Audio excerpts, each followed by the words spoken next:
আজকে আমাদের ইসলামের মধ্যে এমন অনেক মা বোন আছে, তারা জানেই না যে তার কাছে মাহরম কারা এবং গায়ের মাহরম কারা।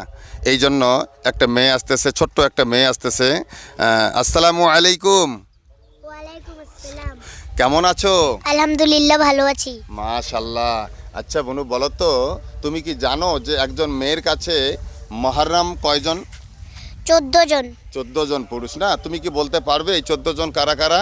হ্যাঁ, আমি বলতে পারবো 14 আচ্ছা জন আচ্ছা, কারা ধরো। কারা। আচ্ছা, 1 নম্বরে বাবা, বাবা, 1 নম্বরে বাবা।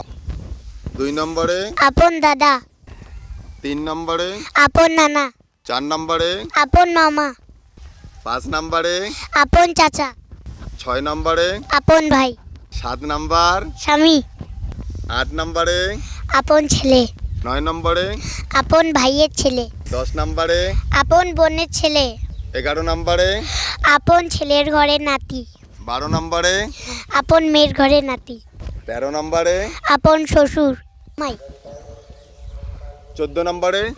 আপন মেয়ের জামাই। মাশাআল্লাহ, এই ছোট্ট ছোট্ট মেয়েটি কত সুন্দর বলতে পারলো যে আমাদের ইসলামে একজন মেয়ের কাছে 14 জন পুরুষ হচ্ছে মাহারাম।